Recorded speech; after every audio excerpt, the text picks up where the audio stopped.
Welcome to Bigg Boss chit chat. This is Rekha Srinivas. ఈరోజు episode start అవడంతోనే గొడవలతో start అయ్యిందండి. మొత్తం మీద కుకింగ్ మానిటర్ని డామినేట్ చేసేలాగా సంజన ప్రవర్తిస్తుంది. కుకింగ్ మానిటర్ అయిన ప్రియ నాది లాగేసుకోవడానికి చూస్తున్నారు. ఏదన్నా ప్రాబ్లం అయితే పనిష్మెంట్ నాకు వస్తుందని చెప్పారు అని తన స్టాండ్ తను వదులుకోవడానికి తయారుగా లేదనమాట. తన కెప్టెన్ తన మానిటర్ ఇద్దరూ కలిపి చాలా చాలా ఆర్గ్యుమెంట్ చేసుకుంటున్నారు. ఎవ్వరూ తగ్గేది లేదు అన్నట్టు చేస్తున్నారు. పెద్ద ఆవిడ ఉండి సంజన కెప్టెన్ పొజిషన్లో ఉండి నా మాటే నెగ్గాలని చూస్తుందే తప్ప అందరినీ నీట్గా మెయింటైన్ చేద్దామని చూడట్లేదు. ఎందుకంటే అందరినీ నీట్గా మెయింటైన్ చేస్తే రేటింగ్ రాదు. నేను తగ్గేదే లేదు అని వాదించితే రేటింగ్ బాగా వస్తుంది, ఓటింగ్స్ బాగా వస్తాయి, బాగా జనాలు గుర్తుంచుకుంటారు. కాబట్టి తను ఈ విధంగా చేస్తుంది అనమాట. నా మాటే వినట్లేదు అని తన మానిటర్ వర్క్ నాకు ఇచ్చింది, నేను తప్పు చేస్తే ఎవరైనా తప్పు చేస్తే నాకు పనిష్మెంట్ అని ప్రియ ఈ రకంగా వాదన ముందుకెళ్తూ ఉంటే అడ్డంకాయ బుడ్డంకాయ లాగా మధ్యలో ఒక శ్రీజ దమ్ము వచ్చి దూరిపోతుంది అనమాట. అది మామూలే. సీజన్ 9 స్టార్ట్ అయినప్పటి నుంచి శ్రీజాకి మామూలే. అక్కడ ప్రియాకి సపోర్ట్గా మాట్లాడింది. నెక్స్ట్ వచ్చి ఏమన్నా మీకు అవసరమైతే చెప్పండి, నేను మానిటర్ కింద తీసుకుంటా, అదే ప్రియా వర్క్ కావాలంటే నేను చేస్తాను అలాగని మర్యాద మనీష్ గారు అనేసరికి శ్రీజ నోరు పారేసుకుంది. చూడండి, చవితి తల్లో లేదంటే ఒక అత్తగారు తిట్టినట్టో ఎంత దారుణంగా మాట్లాడింది అంటే ఏడుస్తున్నావు, ఇంకా వేరే అయ్యో చాలా మాట్లాడింది. దాని నోటికి హద్దు పొద్దు లేకుండా పోయింది. చాలా అంటే అక్కడ మాటల్లాగా ఉండాలే తప్ప బజార్ మాటలు అవ్వకూడదు. ఏడుస్తున్నారు అని ఎంత లైట్గా మాట్లాడేస్తుంది అంటే మీద మీద మీద మీద మాట్లాడేస్తుంది అనమాట. తను అనేటప్పుడే మా ఇంట్లో అనుకున్న చిచ్చి ఇంత వల్గర్గా మాట్లాడుతుంది కదా, ఏడుస్తున్నారు అంటే అండి. తనకైనా వయసులో పెద్దోడు ఉన్నాడు, ఏదన్నా ఉంటే మాట్లాడాలి తప్ప అలాంటి మాట్లాడి ఇన్సల్ట్ చేస్తుంది.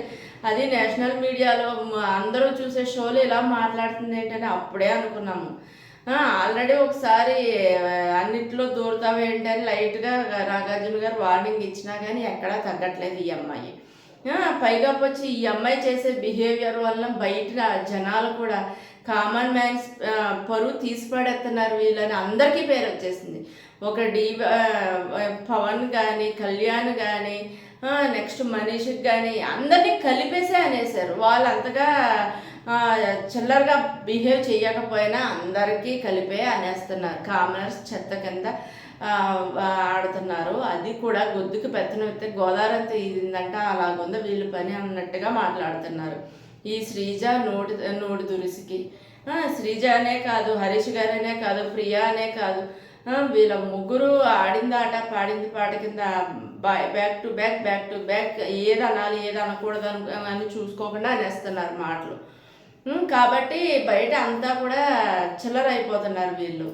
ఎక్కడ సీజన్ స్టార్ట్ అయ్యే ముందు యాక్చువల్గా సెలబ్రిటీసే కామనర్స్ని తొక్కేస్తారేమో అనుకుంటే ఇక్కడ రివర్స్ అవుతుంది అనమాట. అంటే వాళ్ళకి ఇచ్చిన అధికారం అలాంటిదైనా సరే మరీ ఇంత చీప్గా మాట్లాడకూడదు, అంత రకంగా మాట్లాడుతున్నారు అనమాట. ఈ పాయింట్ చాలా లాగ్ అయిపోతుంది, ఇక్కడితో కట్ చేయాలనుకుంటున్నాను. శ్రీజ మాట్లాడిన మాటలకి పాపం మర్యాద మనీష్ బయటికి వెళ్ళి మూతో చెప్పుకుని బాధపడుతున్నాడు, ఏడ్చాడు. నిజంగానే మాట్లాడేటప్పుడే మాకు పిల్ల అనిపించింది. బయటికి వెళ్ళి తను చాలా బాధపడ్డాడు, రెస్పెక్ట్ ఇవ్వకుండా మాట్లాడుతుంది, చాలా చీప్గా మాట్లాడుతుందని. అది కరెక్టే అనిపించింది. నెక్స్ట్ ఇంకోటి వచ్చి ఎవరు ఏడ్చినా ఎవరు డౌన్ అయినా మన ఇమ్ము టిష్యూ పేపర్ బాక్స్తో రెడీగా ఉంటాడండి. ఎక్కడ చూస్తాడో ఏమో తెలియదు, ఎవరు ఏడుస్తున్నా కానీ టపీల్మని వెళ్ళిపోయి వాదారుస్తాడండి. ఇది మాత్రం చాలా బాగా నచ్చింది. ఒక మోటివేల్ ఒక మంచిగా చెప్పి వాళ్ళని ఆ బాధ నుంచి సరిచేస్తాడండి. మోటివేషన్ బాగా ఇస్తాడనమాట. తనతో పాటు వాళ్ళు కూడా ముందుకు రావాలి అనుకున్నట్టుగా బాగా చెప్తాడు. ఆ రకంగా అక్కడితో అయిపోయేసరికి మన సంజన మేడం గారు నా మాట బిగ్ బాస్ నా మాట ఎవరు వినట్లేదు, నేను ఎవరు వినట్లేదు, ఆ మానిటర్కి హెల్ప్గా ఈ శ్రీజ కూడా మాట్లాడుతుంది, నేను ఏం చేయాలనుకుంటున్నానంటే ఎవరు దొంగతనం చేయరు అంటున్నారు కాబట్టి నేను ఈ ఆరెంజెస్ పెట్టుకెళ్ళి దాస్తున్నానని చెప్పి అక్కడ మళ్ళీ క్రియేట్ చేసిందండి సంజన, గొడవ క్రియేట్ చేసింది. కానీ పట్టేశారండో కామన్ మ్యాన్స్ అయినా ఇది ప్రియా శ్రీజ ఖచ్చితంగా ఈ వీడియో తీసిందని పట్టేశారు. అవి కూడా బయటికి తీసేశారు. పైగా కొంచెం అక్కడ కూడా కొంచెం గొడవలు జరిగినాయి. అందరినీ కలిపి అంటున్నారు అలాగా ఇలాగా. మరి అవును, ప్రియా అందరినీ కలిపి అన్నట్టే అన్నది. ఒక్కళ్ళంటే ఎవరు ఊరుకోరు కాబట్టి అందరినీ కలిపి అన్నారు. మళ్ళీ తనూజాకి కోపం వచ్చింది. ఈ తనూజ ఒకప్పుడు మంచిదానిలా ఉంటుంది, ఒకప్పుడు ఎక్స్ట్రా లాగా ఉంటుంది. ఎప్పుడు ఎలా ఉంటుందో కూడా తెలియదు అనమాట. ఆ రకంగా తనూజ ఆ సిచ్యువేషన్లో అరవటం తప్పని నేను అనట్లేదు. ఆవిడ బిహేవియర్ సందర్భం వచ్చింది కాబట్టి చెప్తున్నాను. ఆవిడ బిహేవియర్ ఇంకా మాస్క్ వేసుకునే ఉన్నదే అనిపిస్తుంది, ఇంకా ఓపెన్గా అవ్వలేదు. నేను చాలా శాంతిముద్రాన్ని, ఓపెన్ మైండ్ దాన్ని, చాలా మంచిదాన్ని అన్నట్టు ఉన్నది. కానీ మాస్క్ ఒకరోజు తీయవలసిందే ఆవిడది. అప్పుడప్పుడు ఆ ఫేస్ అలా వచ్చి వెళ్తుంటుంది. అది మాస్క్ మ్యాన్ గారు ఆల్రెడీ కనిపెట్టారు. ఇంకా మనకి కరెక్ట్గా క్లియర్గా కనపడే రోజు ఒక రోజు వస్తుంది, అప్పుడు కూడా చూద్దాము. నెక్స్ట్ వచ్చి కుక్ను మార్చేయాలని డిసైడ్ అయిపోయిందండి. బిగ్ బాస్ గారు ఇచ్చిన టాస్క్నే మార్చేయాలని డిసైడ్ అయిపోయింది. మొత్తానికి ఆ కుక్ కింద రాము రాథోడ్ గారు, అసిస్టెంట్ కుక్ కింద ఏమో సునీల్ శెట్టి గారు. మరి నాకు బిగ్ బాంబ్ వేశారు కదా, అలాగే మరి దానిమాట ఏంటంటే ఆ బిగ్ బాంబ్ గురించి నేను ఏమున్నా నేను తీసుకుంటాను, ఏం పర్వాలేదని బ్యాజ్ తొడిగేసింది అనమాట. ఇప్పుడు కెప్టెన్ వచ్చి బిగ్ బాస్ మాటలనే ఖండించే రకంగా తయారైంది. ఏమో సంజన గారు ఏం చేసినా కరెక్టేనేమో, బిగ్ బాస్ గారు అలాగే యాక్సెప్ట్ చేస్తున్నారు, నాగార్జున గారు కూడా లైట్గా తీసేస్తున్నారు. ఏం జరుగుద్దో చూద్దాము. రూల్స్ అన్ని బ్రేక్ చేసినా ఎవరు ఏమనలేదు. ఇప్పుడు బిగ్ బాంబ్ రూల్ కూడా తీసి పడేశారనమాట. ఇంకొక విషయం నాకు తెలియకడుగుతుందండి. 1 వీక్ అయితే ఓకే, వాళ్ళకి అప్ చెప్పిన పనులు 1 వీక్ అయితే ఓకే. ఏంటండి ఆల్రెడీ ఈరోజు 9th ఎపిసోడ్ అంటే 8 days అవుతుంది. పాపం బాత్రూంలో ఉన్న ఆవిడ బాత్రూంలోనే ఉంటుంది. ఫ్లోరా గారు ఫ్లోర్ క్లీన్ చేసే ఇమ్ము అలాగే ఫ్లోర్ క్లీన్ చేస్తూనే ఉన్నాడు. ఇది రాము రాథోడు అలా బట్టలు ఉతుకుతూనే ఉన్నాడు. ఇప్పుడు సంజన మార్చింది కాబట్టి సరిపోయింది, లేకపోతే ఇంకా దానికే పరిమితం అయిపోయి పాపం ఎక్కడ వాళ్ళని చూపించుకోవడానికి అవ్వట్లేదు. ఒక రకమైన మెంటల్గా స్ట్రెస్ అయిపోతున్నారు వాళ్ళు అదే పని చేసి. నిజంగా ఫ్లోరా గారిని చాలా చాలా చీప్గా చూస్తున్నారు. ఇంకా ఆవిడ ఇంట్లోనే తక్కువైపోయి బాత్రూంలో ఎక్కువ ఉండిపోతుంది. ఇది అసలు కరెక్ట్ కాదు. ఏంటో ఒక రకంగా వెళ్తుంది ఈ సీజన్ మొత్తం. ఒక క్లియరెన్సీనే లేదు ఈ సీజన్. ఏదో ఏంటి వానర్స్ అంటారు, టెన్నర్స్ అంటారు, ఫుడ్ అంటారు, లగ్జరీ బడ్జెటే లేదు. వాళ్ళు ఫుడ్ అంటారు, వీళ్ళు ఫుడ్ అంటారు. అసలు ఎవరు ఓనర్స్ లాగా ఉన్నారో, ఎవరు టెన్నర్స్ లాగా ఉన్నారో, ఎవరు ఫుడ్ ఎవరు తింటున్నారు, ఏంటో అసలు ఒక రూల్ లేదు, ఒక పాడు లేదు. ఇది సీజన్ హిట్ అవుతుందన్న నమ్మకం ప్రస్తుతానికైతే నాకు లేదు. ఆ రకంగా ఉన్నదండి. ఎంతసేపు అదే జాబ్ అంటే వాళ్ళకి కూడా కనపడాలి కదా. మారుతూ ఉంటే కొంచెం వాళ్ళకి చేంజ్ అవుతుంది కదా.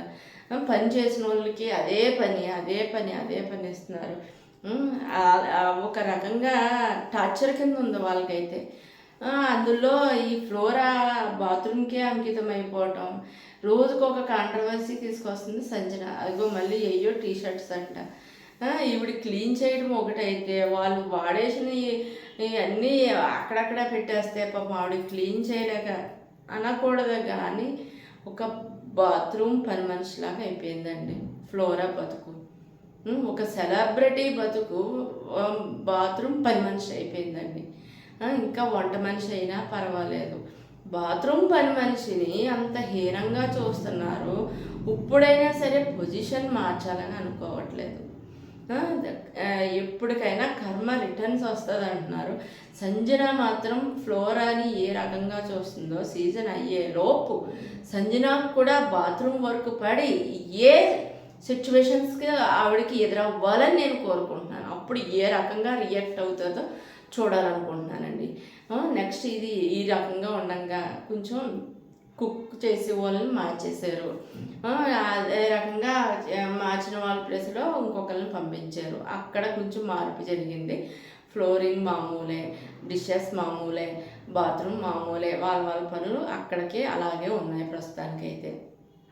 ఇంకొకటి వచ్చి నామినేషన్స్ మొదలైనయండి.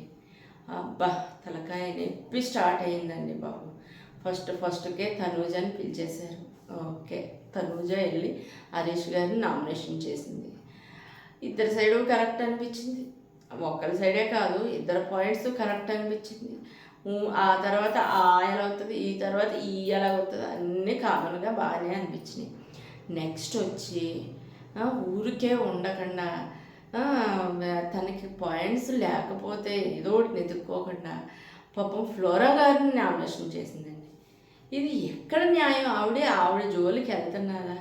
వెళ్ళట్లేదు. అయినా కానీ ఆవిడ బాధ చెప్తే వినడానికి కూడా రెడీ లేదు. అంత చీప్ అయిపోయింది ఫ్లోరా ఇంట్లో అందరికీ. నాకైతే ఫ్లోరా బిగ్ బాస్కి రావటం చాలా బాధాకరం అనిపించేస్తుంది అనమాట. తన బాధ ఎవరెవరు వినట్లేదు. ఫ్లోరాని నామినేషన్ చేసేసి రీజన్స్ ఏం చెప్తుందండి? ఫ్రీ బోర్డ్ అని, next bathroom conditioner plus shampoo mix చేయడం కానీ, ఇవన్నీ తన పాయింట్స్ అండి. తన పాయింట్స్ కానీ తన మీద రుద్ది నామినేషన్ చేసిందండి. ఈవిడికి తెలుగు రాక వచ్చి రాని భాషలో కొంచెంసేపు ఆర్గ్యుమెంట్ చేసింది. స్ట్రాంగ్గా ఆర్గ్యుమెంట్ చేసుకోలేకపోయింది. కానీ ఈ విషయంలో తనూజ చేయటం తప్పు. ఎవరైనా అయితే మళ్ళీ కోపంగా రివర్స్లో తనకి నామినేషన్ వేసేస్తారనో, వేరే వాళ్ళతో ఎక్కువ వాదించలేనో, ఈవిడైతే ఎక్కువ వాదించదు కాబట్టి మనం సేఫ్ అనుకున్నదో ఏమో సేఫ్ నామినేషన్ వేసిందండి. కానీ అలాంటి వాళ్ళ సైడే దేవుడు ఉంటాడు. కరెక్ట్ ఆన్సరు తనుజాకి చెప్తాడు అని నేను అనుకుంటున్నాను. అయిపోయిన తర్వాత మర్యాద మనీష్ గారికి వచ్చిందండి టర్న్. అబ్బా ఒక ఊపేసాడు, నవ్వుకుండా పెదాలు తెడుపుకుండా ఒక ఊపేసాడు. భరణి గారికి కరెక్ట్ పాయింట్స్ బాగా పెట్టాడు అనిపించింది. చాప కింద నీరులాగా సైలెంట్ గేమ్ ఆడుతున్నాడు భరణి, అది నాకు అనిపించింది. మనీష్ పెట్టిన ఈ పాయింట్స్ కరెక్టే అనిపించింది. ఎక్కడో ఒక పాయింట్ చెప్పుకొని నీట్గా కవర్ అప్ చేసేసాడు భరణి. అయిపోయింది. లైట్ తీసుకున్నాడు, నామినేషన్ ఏం చేసుకున్నాడు, పక్కకి వెళ్ళిపోయాడు. నెక్స్ట్ వచ్చి రీతు చౌదరి అండి. ఈ అమ్మాయి రావటం విష్ణుప్రియలాగా ఏదో మొదలు ఆడేసి నవ్వేసి వెళ్ళిపోతుందేమో అనుకున్నాను నేను.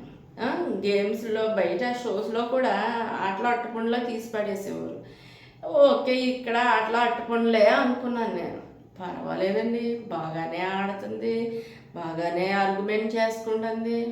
కొంచెం స్క్రీన్ స్పేస్ తీసుకోవడంలో తన కూడా తన పని తను చేస్తుంది. ఓకే, నిలబడగలదు ఇలా ఉంటే. నెక్స్ట్ వచ్చి ఆర్గ్యుమెంట్ ఏ రకంగా చేసిందండి. ఇంకొకటి ఏంటంటే డిమాండ్ పవన్ పాపం ఇద్దరి మధ్యలో పిజ్జా అయిపోయాడు. ఇటు ఫ్రెండ్, ఇటు గర్ల్ ఫ్రెండ్. ఏంటి ఈ మధ్య గర్ల్ ఫ్రెండ్ అంటే కామెంట్ చేసుకునే వాళ్ళు చేసుకోండి, నో ప్రాబ్లం. అంటే వాళ్ళిద్దరూ కూర్చొని జోక్స్ చేసుకోవడం.